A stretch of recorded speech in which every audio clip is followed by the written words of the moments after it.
បាទខ្ញុំបាទសូមគោរពជំរាបសួរប្រិយមិត្តទាំងមិត្តទូរទស្សនិកជននៅក្នុងបណ្ដាញសង្គមទាំងអស់ជាទីគោរពនិងជាទីរាប់អាន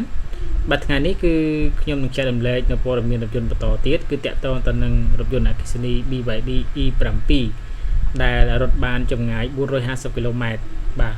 ហើយក៏បានបង្ហាញវត្តមានជាមួយតម្លៃគឺ$14,400តើតម្លៃ$14,400នេះតម្លៃនៅទីផ្សារប្រទេសណាដែរបាទចង់ដឹងទេប្រិយមិត្តថាតើរថយន្តអគ្គិសនី BYD E7 នេះមានលក្ខណៈសម្បត្តិនិងគុណសម្បត្តិអ្វីខ្លះកុំភ្លេចតាមដានស្ដាប់និងទស្សនាជាមួយនឹងខ្ញុំបាទទាំងអស់គ្នានៅពេលបន្តិចទៅនេះបាទបច្ចុប្បន្ននេះយើងសង្កេតឃើញថាវត្តមានរថយន្ត BYD នៅក្នុងប្រទេសកម្ពុជាគឺមានច្រើនបាទមានបងប្អូនក៏ដូចជាអតិថិជនបានគ្រប់គ្រងដោយសារតែរថយន្តនេះគឺចំណេញមិនសមចៃបាទគឺសាកភ្លើងតែមួយពេញចំណាយលុយតិចជិះបានច្រើនបាទដូច្នេះហើយបានជាគេនិយមឬក៏អតិថិជនក៏និយមប្រើប្រាស់ BYD នេះបាទអូខេហើយបណ្ដាក្រុមហ៊ុនផ្សេងកំពុងតែងាកមកផលិតនៅរថយន្តអគ្គិសនីដូចជា BYD អញ្ចឹងដែរប៉ុន្តែ BYD ហាក់បីដូចជាធ្វើបានមុនគេហើយទទួលលទ្ធផលផ្លែផ្កាហ្នឹងគឺខ្លាំងគួរសមជាងគេផងដែរបាទអញ្ចឹងតាមប្រភពព័ត៌មានបរទេសបានដឹងថាកាលពីថ្ងៃទី17ខែសីហាកន្លងទៅនេះក្រុមហ៊ុន BYD បានប្រកាសចេញនៅរថយន្តអគ្គិសនី E7 របស់ខ្លួននៅលើទីផ្សារប្រទេសចិនហើយដែលរថយន្តនេះគឺមានតម្លៃចាប់ពី10,000បាទសំទោ$103,800យន់ឬក៏$115,800យន់ដែលប្រហែលនឹង$14,400ទៅ$16,000រថយន្តអគ្គិសនីទាំងពីរនេះមានសមត្ថភាពអាចរត់បានចម្ងាយ450គីឡូម៉ែត្រនិង520គីឡូម៉ែត្រតាមរយៈស្តង់ដារ CLTC Cruising Range បើតាមការបញ្ជាក់ពី BYD បានឲ្យដឹងថារថយន្ត model E series នេះគឺជារថយន្តមានតម្លៃសមរម្យនិងមានការពេញនិយមពីអ្នកប្រើប្រាស់វ័យក្មេងក៏ដូចជាអ្នករត់តាក់ស៊ីផងដែរ BYD E7 EV គឺជា model ទី2បន្ទាប់ពី model BYD E2 Hatchback ដែលកំពុងមានវត្តមានលក់នៅលើទីផ្សារបណ្ដាប្រទេសមួយចំនួនទាំងទីផ្សារប្រទេសអូបេគីស្ថានផងដែរ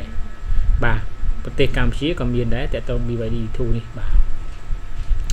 BYD E7 EV មានបណ្ដោយវែងជាង Tesla Model 3 ប្រមាណជា60មីលីម៉ែត្រដោយឡានអគ្គិសនីស៊េរីថ្មីនេះមានប្រវែងតួខ្លួនគឺ4,780មីលីម៉ែត្រទទឹងគឺ1,900មីលីម៉ែត្រកម្ពស់គឺ1,515មីលីម៉ែត្រនិងកម្រិតរវាងកង់មុខទៅកាន់កង់ក្រោយគឺ2,820មីលីម៉ែត្រហើយនឹងមានទម្ងន់ចាប់ពី1,499គីឡូក្រាមនិង1,566គីឡូក្រាម BYD E7 EV ប្រើប្រាស់យ៉ានកង់ទំហំ16អ៊ីង